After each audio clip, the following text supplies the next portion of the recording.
Go on to bag D. Now I get to get in some more bling bling. As you can see, there is some aluminum there.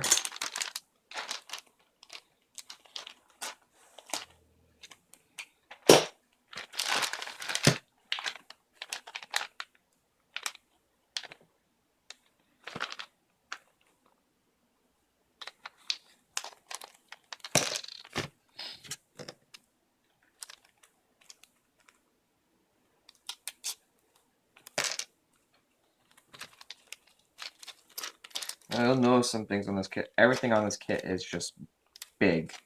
They really avoid going too small. They don't need to go small. Except when you get little set screws like that, which I almost lost. Eee, bling bling.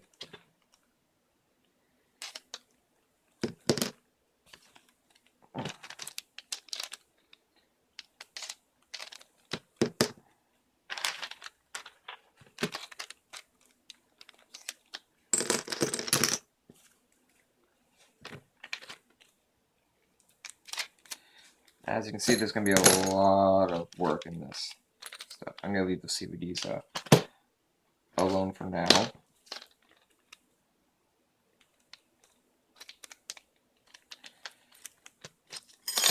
Just everything else out.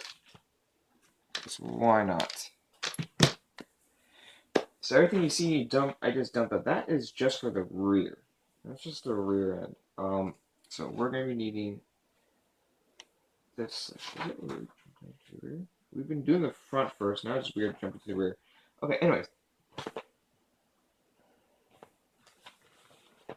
So in the picture, it kind of almost throws everything at you at once.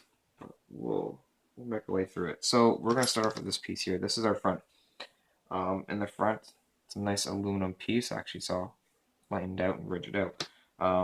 It has these inserts that would go into them.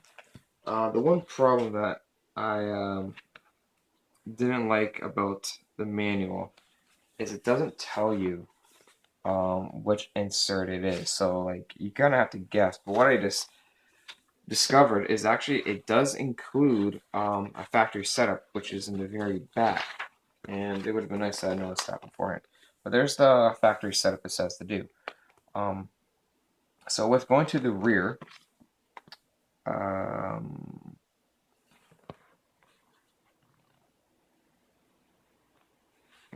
rear. I know it's somewhere. It tells me where the spaces are. Oh, it's right there. There's the spacing. So this is the rear section. So we're going to be using a center 0 and a 1 degree offset.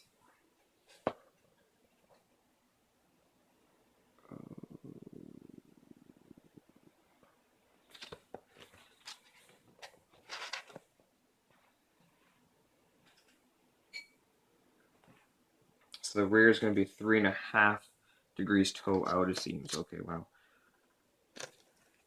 So it's nice. Actually, they have really fine increments of 0.25 there, so that's always a good thing. So I'm going to need to grab zeros.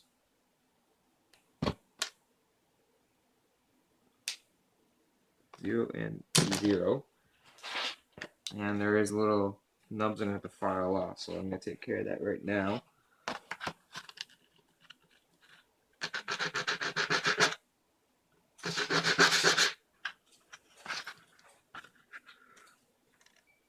I know some kits have these all prepped and cleaned up and all that, which is awesome, but you know, it takes a couple seconds to sand this off, and if it's going to save me any money, I'm going to just do that because I am cheap.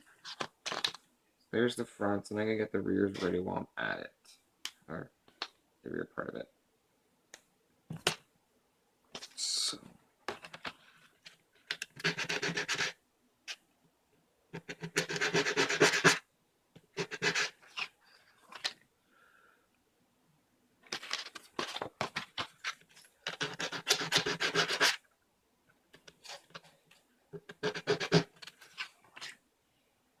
Alright, so those are sanding off. You see, that took no time to do. So, yeah. So I'm going to have to go on the very fronts. I need the zeros. So these are just pop in.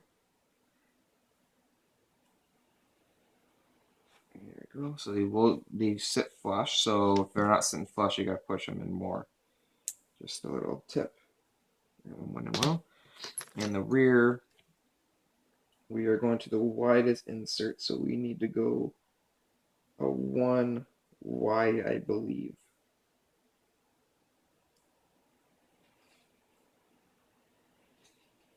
So it's saying go 1 degree, not -1 degree. So I'm assuming you're going to get the widest toe in the rear, 3.5. So the rear's done and the front is done. So I'm going to go back to the rear build. I'm going to need this pin here.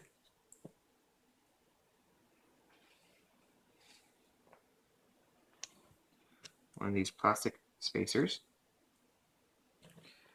My rear arm. And it looks like they are universal either way. However, there's little plastic dot molds, which I'm not going to escape it on one side. So but the arms are universal.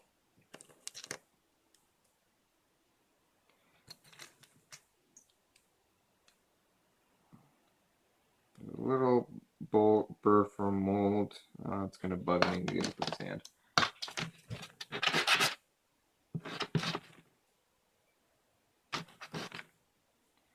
A little OCD and stuff like that. So there we go. That's fixed.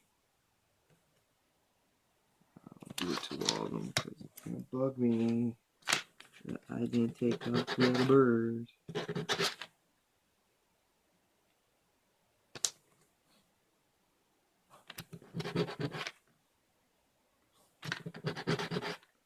Again, these are just little things that you don't have to do, but it just takes no time whatsoever to do.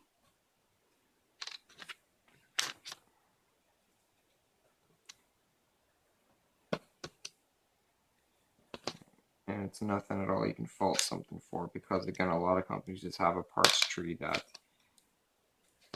you just gotta put it all together.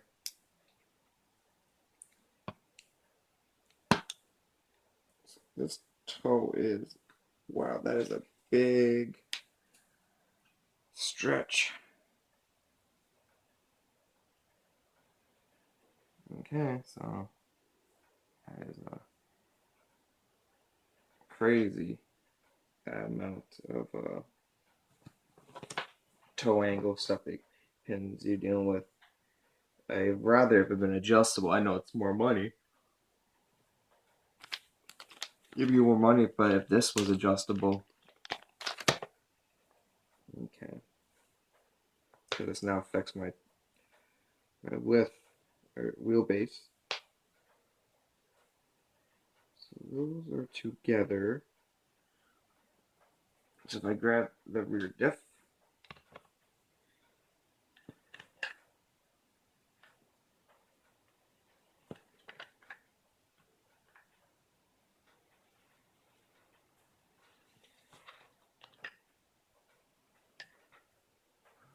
don't push it all the way in because it's a little tight. And then you pull on it and then it all comes back.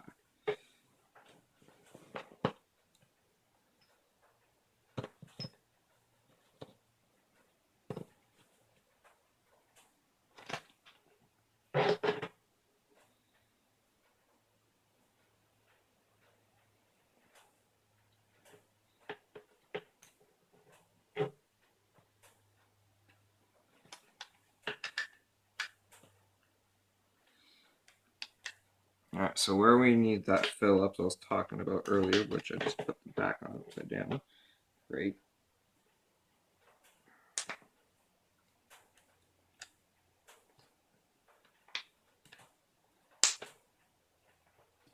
I do apologize, I tend to work on my lap, not so much on the table, so you're kind of not seeing exactly everything I'm doing.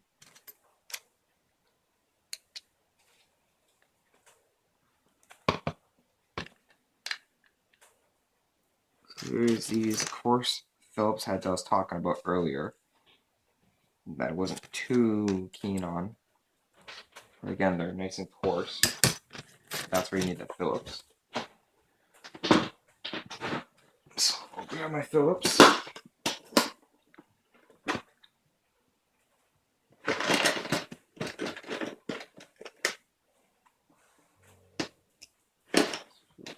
There, do I have another Phillips?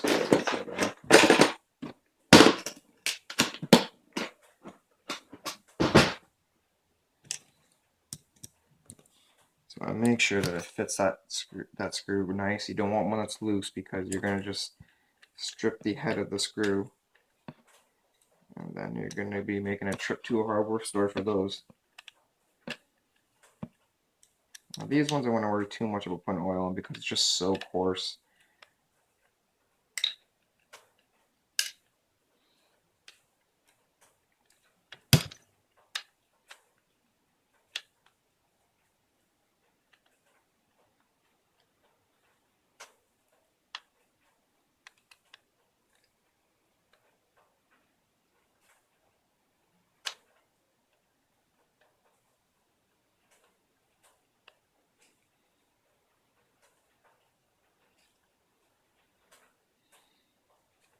Check the other one. The other one we have a little better. Nope, it's gonna be worse bite.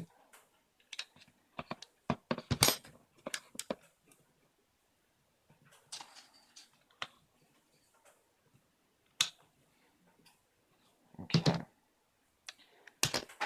Those are tight.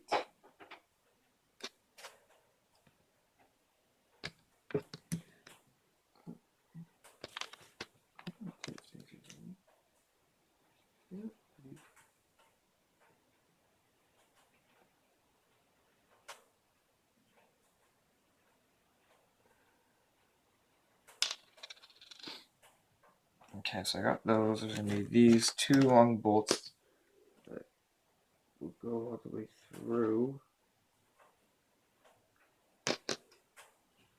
But you're gonna need the rear bumper to put that on. Now,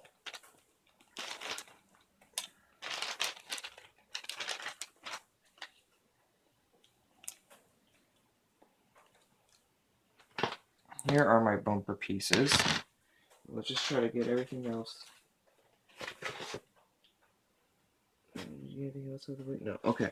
So, a word of advice: it says to do pretty much the bottom bumper first, the bottom part. Actually, do the top half.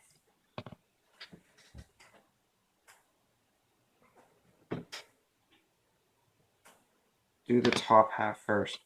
And the reasoning to do that is you will have a hell of a time getting that other bumper screw in if you don't do that. So it's 3x16s.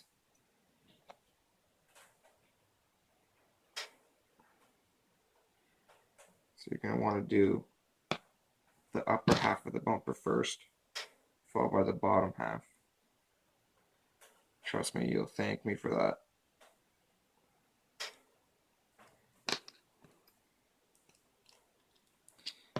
My mold had a little bit of a plastic burr. So just open that up, get the burr out of the way.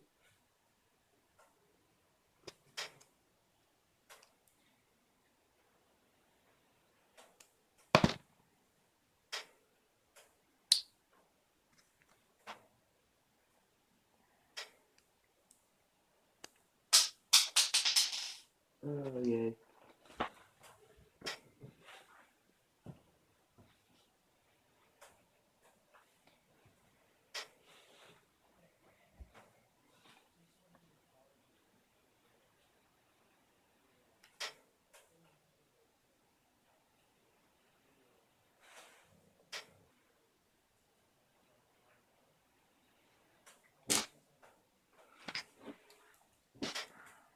If I wasn't lazy, I would grab my body reamer and clean that hole up a bit better, but I'm lazy.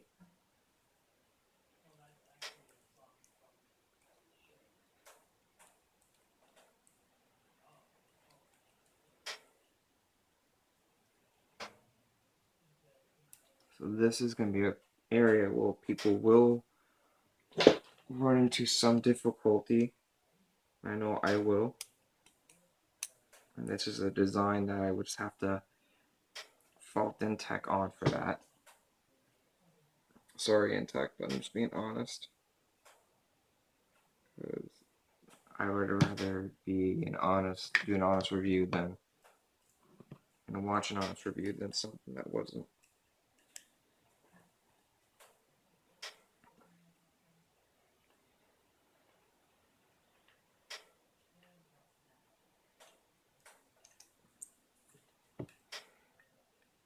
So just doing the top half of that back bumper first.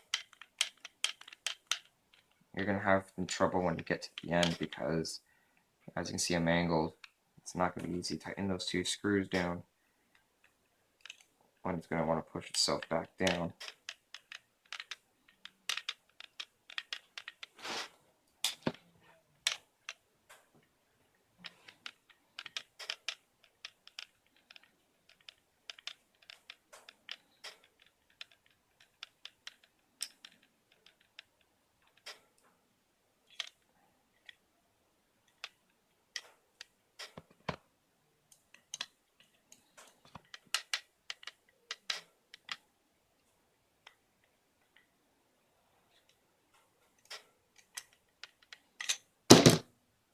Alright, so that's on and that holds that shock tower in place. Now we can put the back part, the bottom part of the bumper on.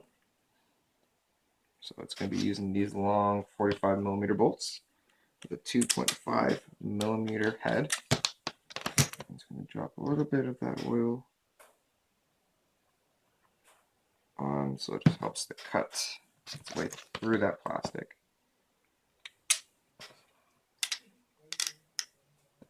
Grab my 2.5.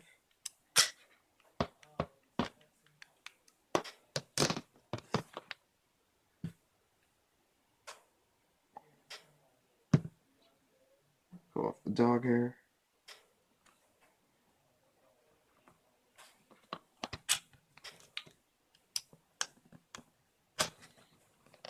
What could be a good idea is put in a washer between the plastic and the bolt head. So you can just get that good nice and snug in there, get a lot of surface area, be less likely to pull it out.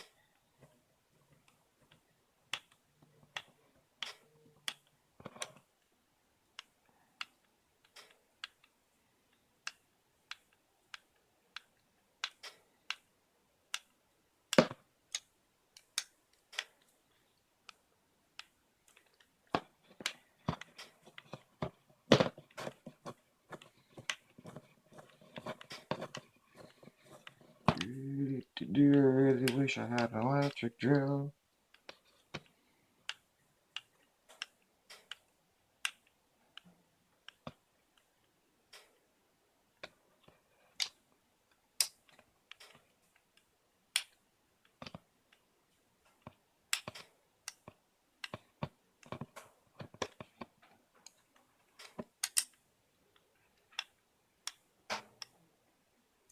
Okay, so that's in there.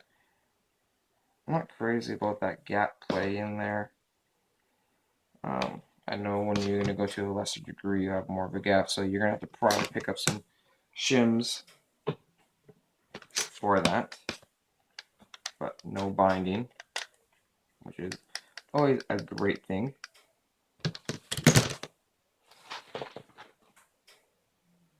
So the top half there is done. So now it's saying I need to worry about that sway bar. So to install the sway bar, first off you must hear my dog grumble.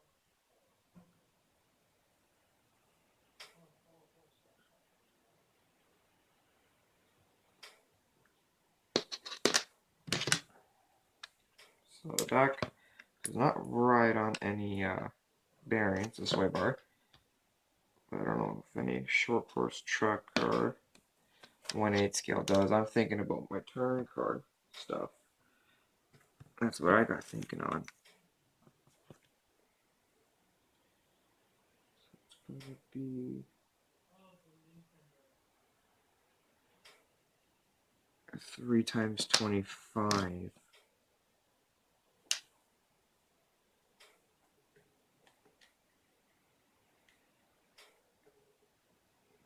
Just slide right through, I think. Yep, it does, but I got the wrong screw. Too short.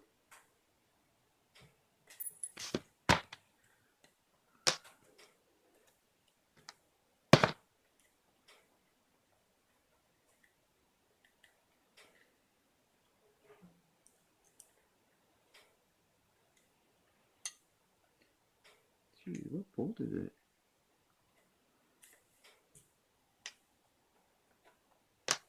Unless is it going to be...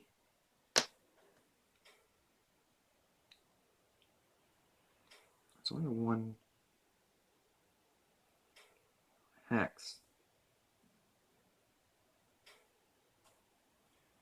I really should have a ruler with me.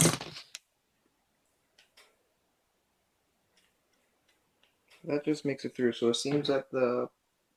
Oh no, it's a capped head. Derp, I'm stupid.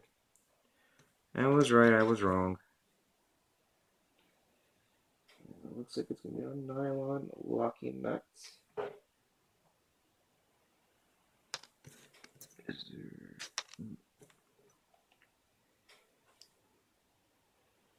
So I should grab my 2.5 millimeter wrench. And it would be nice if you have a long reach 5.5 millimeter, because it's gonna be hard to get one of those cross ones you usually get with ready to run kits. So if you have access to a long one, I would definitely use it. So I'm dropping sway bar nuts everywhere. I have to get started with my fingers.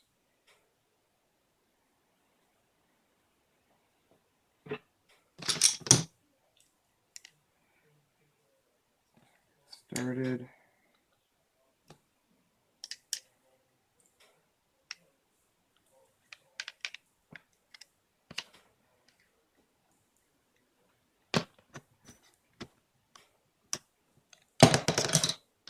I'm in the nylon. I can just pivot, which is good. So I can tighten that up. Put my sway bar in, and it's thick, by the way. It's a thick sway bar. I don't like how much back and forth. It'd be nice if I had some sort of stop in between there. I think I need 3 by 10 millimeter screws, which are going to be these ones.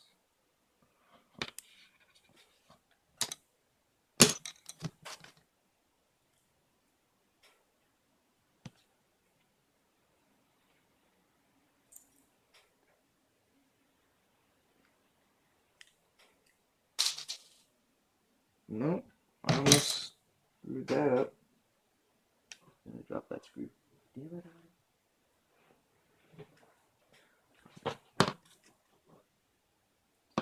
But it's saying to use 2.5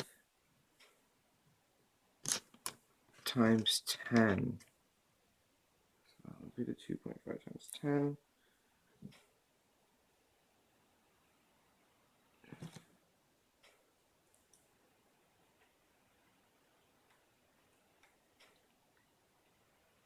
Actually, it'd be smart if you put the sway bar on first before you put the rear bumper on as well, it seems.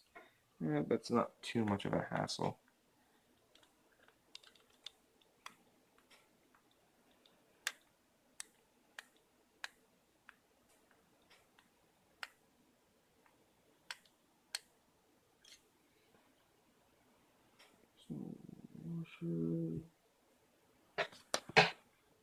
So where's my other 2.5?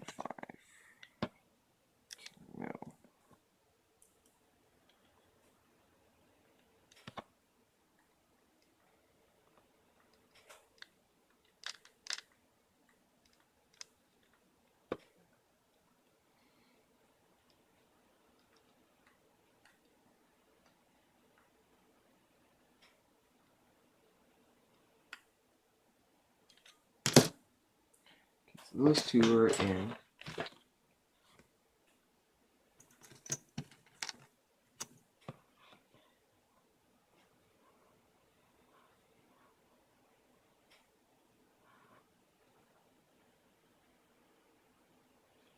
Now, from my previous parts bag, I'm going to have those excess screws. I just don't like how I'm saying use a shorter screw. I'm going to grab the longer ones for the rear.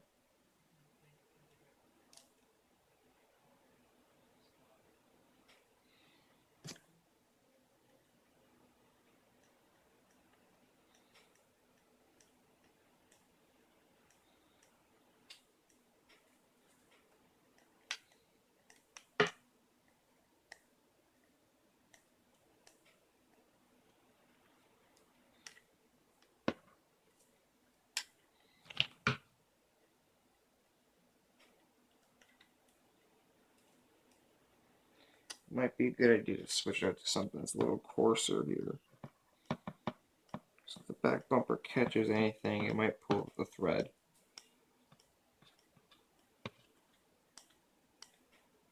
So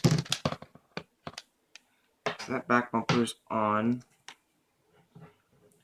I got a little tiny bitty set screws I gotta put in now for the sway bar.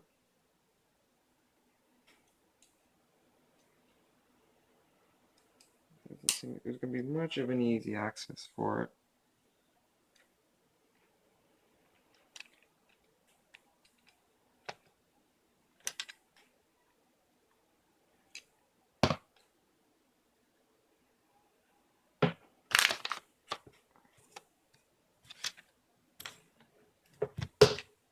Also help if I put the right set screw in.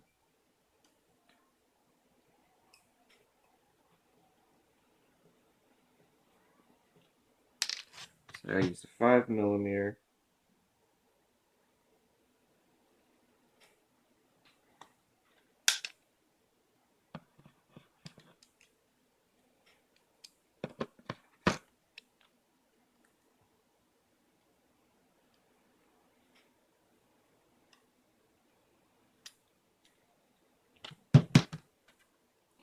Alright, so for me how I adjust my sway bar is I will just tighten it until it just binds and I'll back it off of here. So right now it's free moving.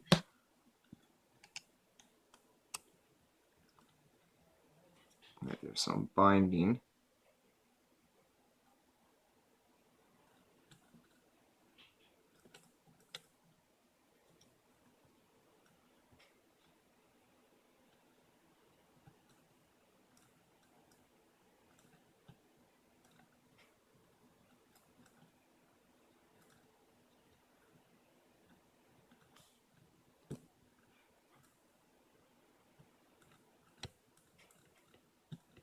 I'm pretty happy with that. So let's do the other side.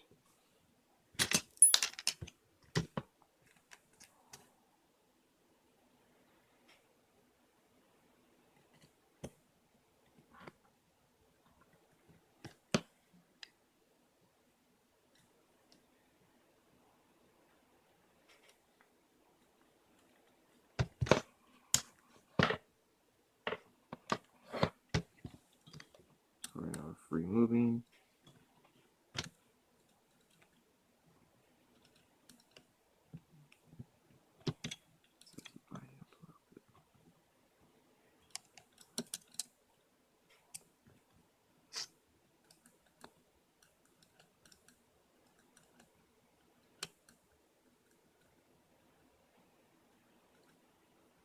So there's a bind. Back off. There it is. Free.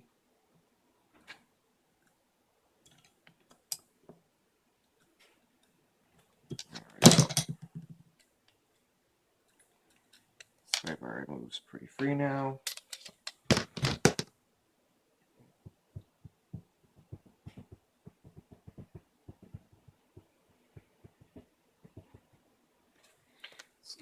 need to make my sway bar links. So one tip that I've seen online by I believe it was Jang from Ultimate RC is when you're doing a cross-stud into plastic, on the first side, don't put any lubrication on it, on one side.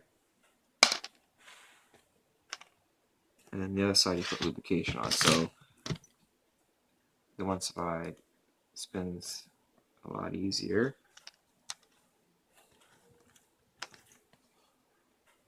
And the other one.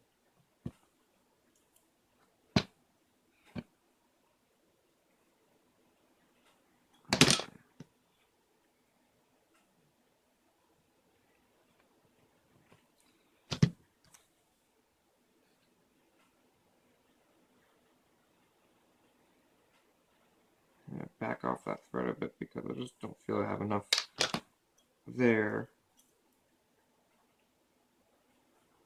for the other side. And what's really nice about these plastic pieces, they have a taper in there, so it's really easy to get the thread started. That's what at least it's been doing for me right now.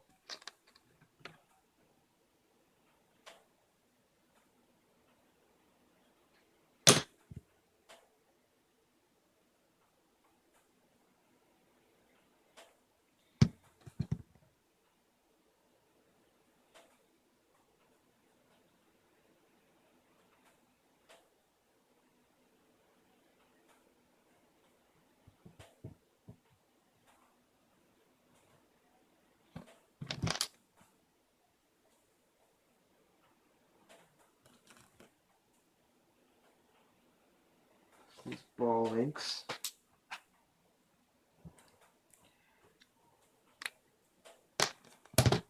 One's there.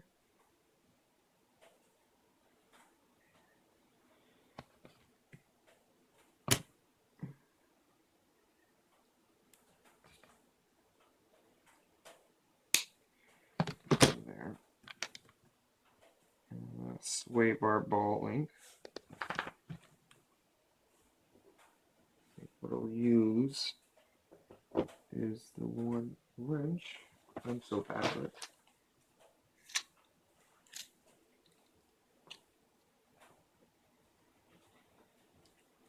Push down. Oh, that worked beautiful. So all I do is have it stick out just enough that I can slide that piece in. Line up the hole and just pop. No hassles.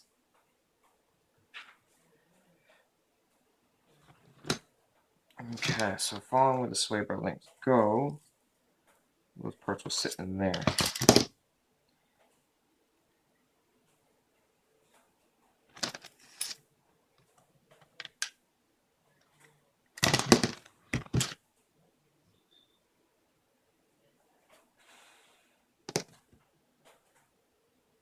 I suggest to keep them kept at equal length.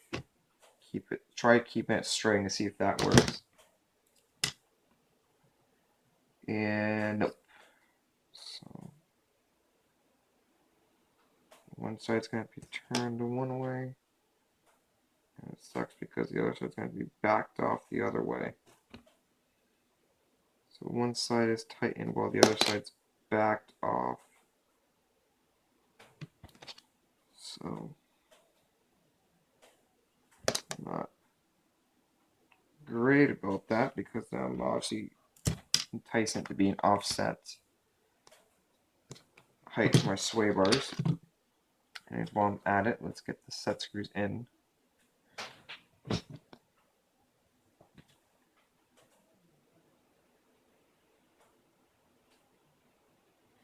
And again, sorry it's such a long build.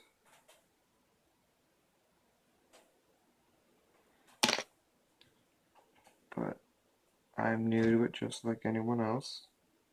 This kit. I'm taking my time because I don't want to rush and screw things up. because when you do that, it obviously just ruins it.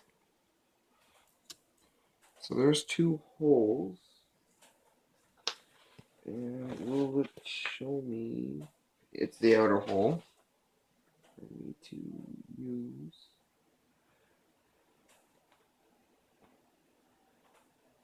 that 16 millimeter screw, which appears to be that one there. So I'll go on the outside hole.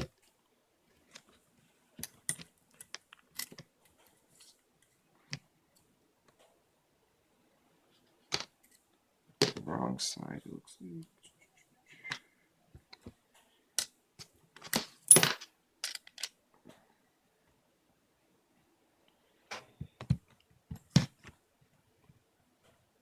One thing about me is I have a very bad memory and I don't know where to put stuff. There it is, that one.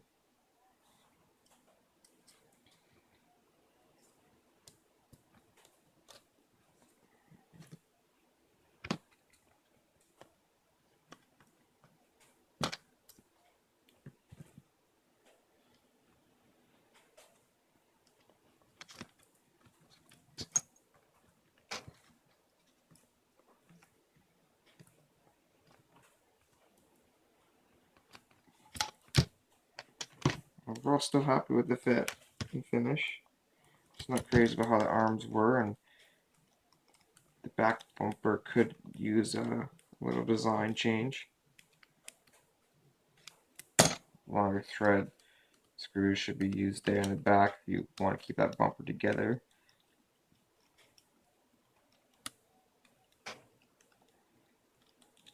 I would like to see 2.5 millimeter capped heads used instead of these 2 mil, just because it would be a stronger. It would be stronger. So right now, I am tightening the sway bar, or using my end of my finger, my thumb, to line up the very end right here. It's lining right up flush.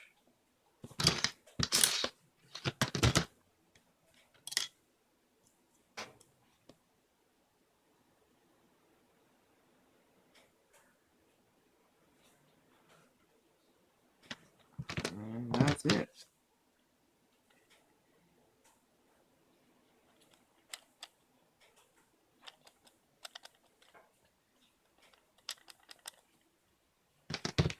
There we go. Sway bars are on. It looks good. So now I'm going to take care of the CVDs and the upper links and all that fun jazz. It's always fun when you have extra screws and you wonder if you forgot something.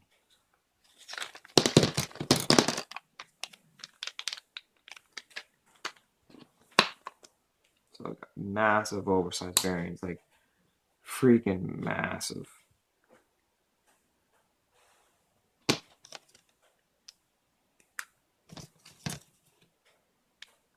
Hug carriers are massive. Like, there's my hand, like that's huge.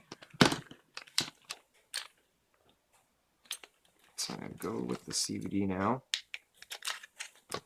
Build that up. Like, see, that's a CVD pin. That's solid. I like it. They got 6 hole placements, so if you wear one out, you can move it over to the next one.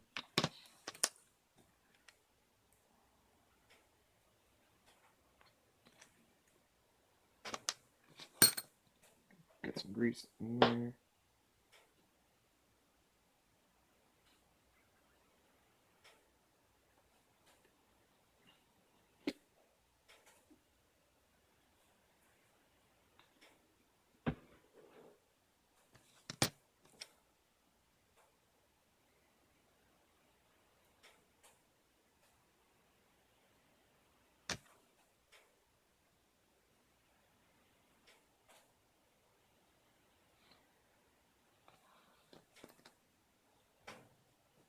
One thing I would like to have would have been CVD boot. I know not every vehicle has that. But it would have been nice because I put a little bit too much grease in there. And it's just gonna catch dirt. So that's something you always want to take care of, take a look at, is your CVDs on your axles, because they will harvest dirt.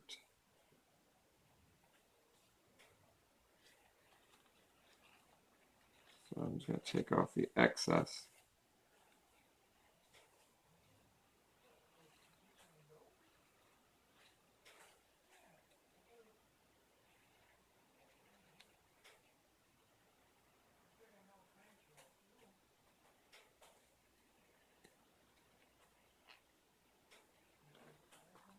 So the excess is taken out. Any hub spacers in there? Nope. Should just go in as such. Nice and free move in there. Put the second one with less grease.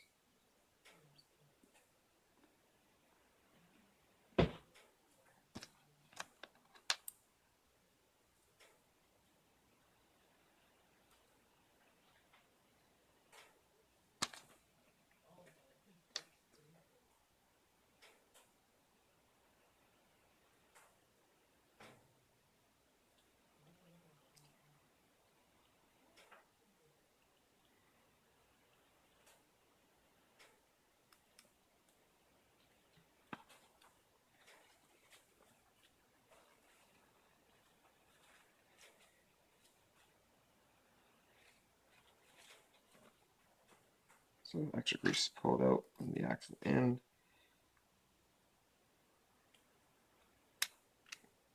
And there's the back hub and axles. I'll go forth with the in. Ah! And it's saying to go into the outer hole.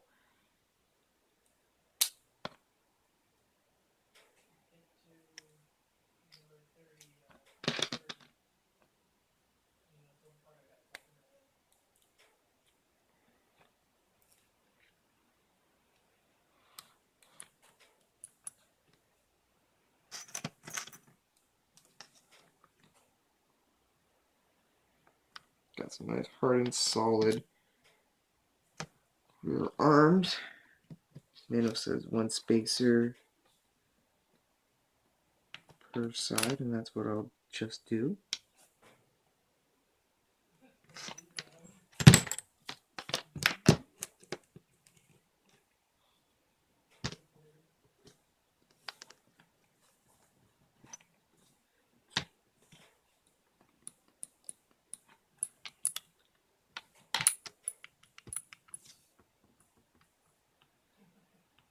It was tight, so I'm just gonna sand them.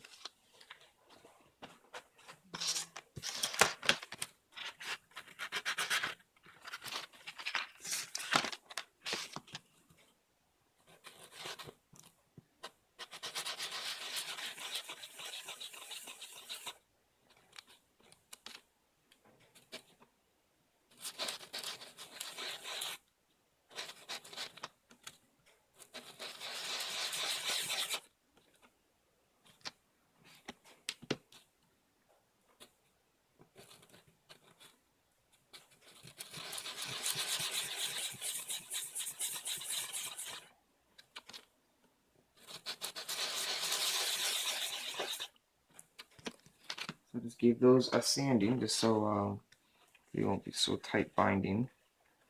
I'll assume they'll break in, but I just didn't like how snug it felt. So let's get rid of any burrs or extra filings. Get those out of the way. And let's try round number 2.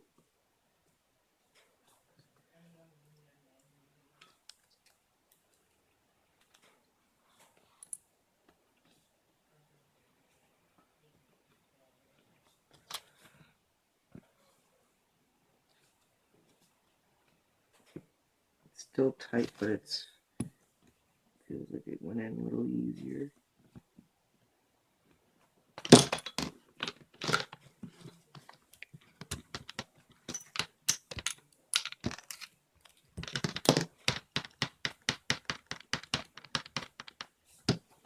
Can use a little bit of massaging, but I'm gonna hope that they'll break in through the course of use.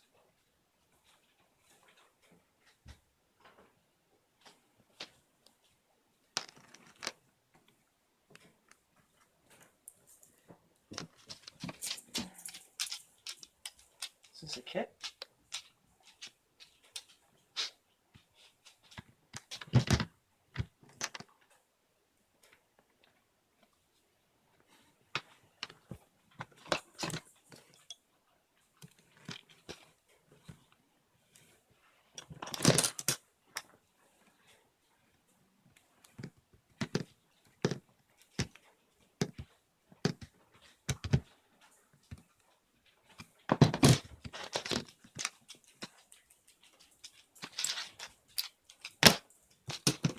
So let's do the same to the other pair.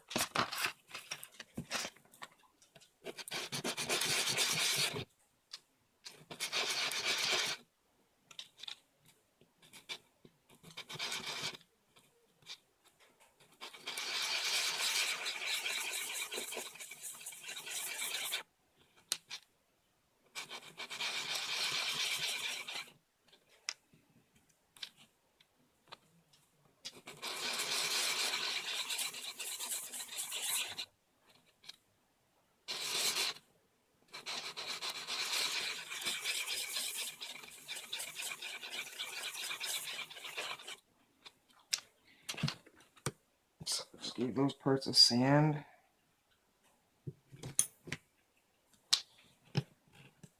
Knock up the burrs.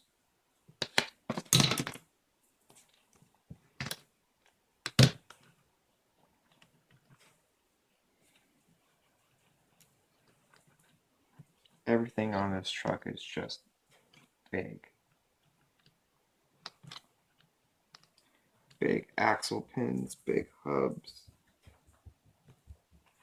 Just big everything.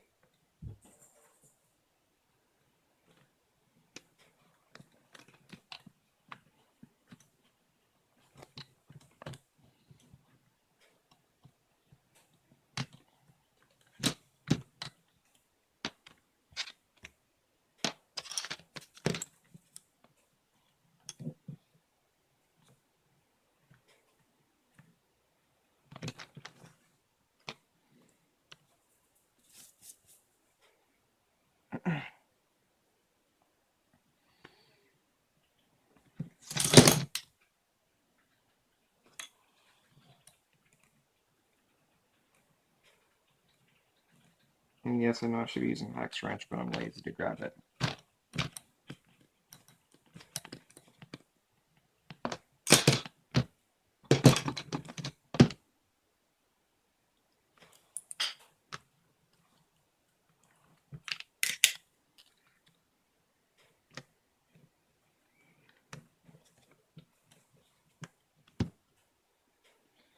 So let's put the hexes on.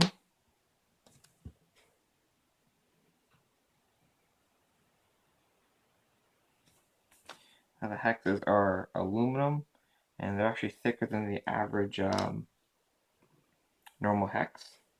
So they can take it. I don't know if there's really any rims out there, but if they have a deep hex rim, it will take it. But also the problem is the axles are thick, and the hex is thick, and it's just gonna be an oddball hex almost size. I think you're stuck with a 12 millimeter, which is not bad because most tires are 12 millimeter. But I think if you're going to use a different rim, you might need to rim out that hole.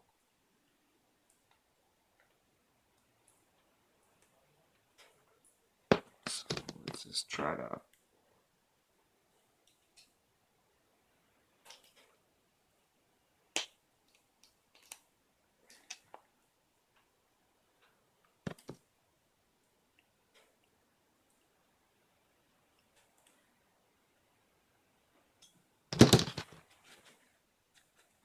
So a set screw helps complete holding that hex in place.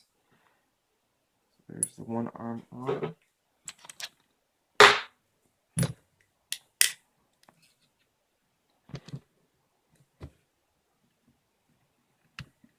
It's all really close, tight machining. No slop, no play in these.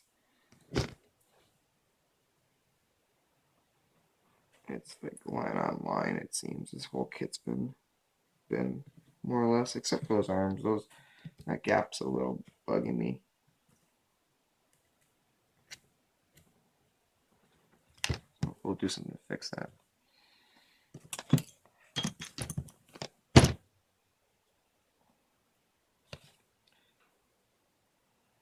Remember to put Loctite on.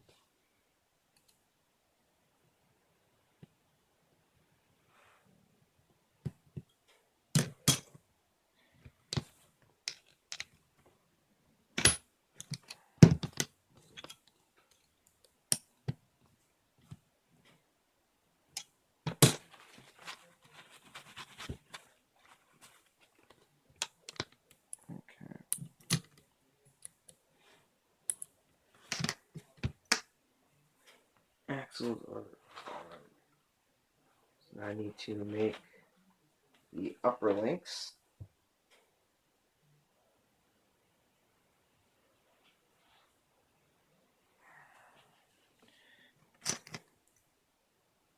So the straight links will get these long ones, which will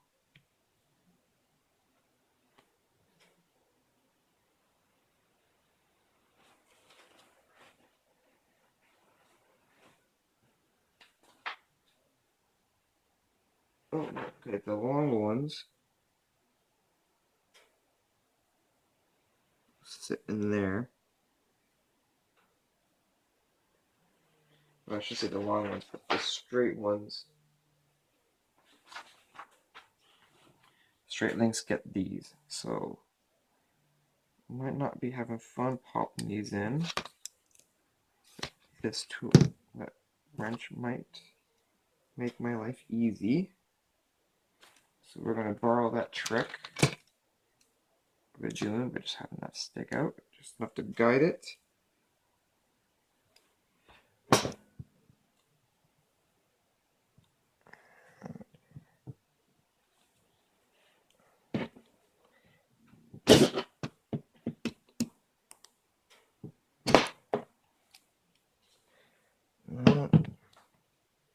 It's not working for me too well.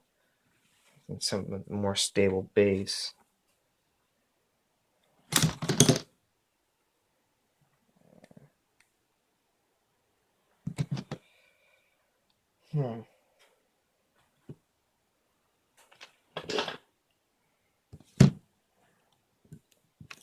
Needle nose, hopefully.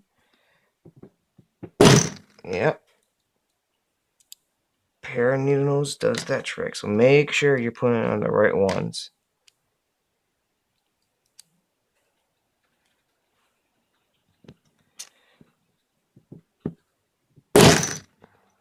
I overshot.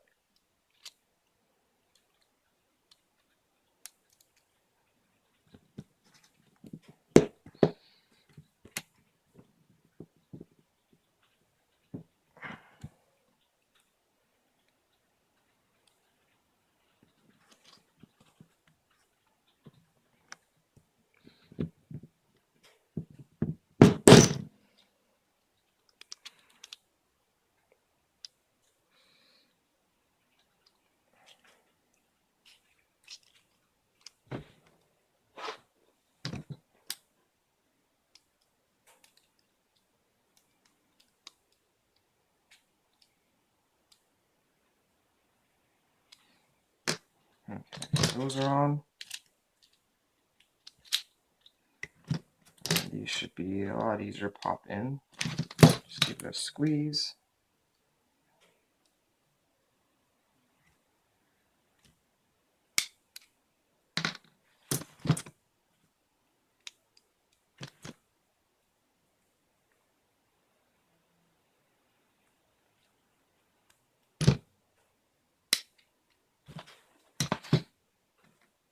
Alright, now it's coming down to these tie rods. Yay! Tie rods are always fun.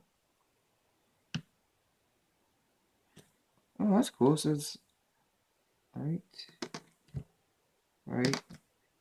Oh, right. I don't know what that means now.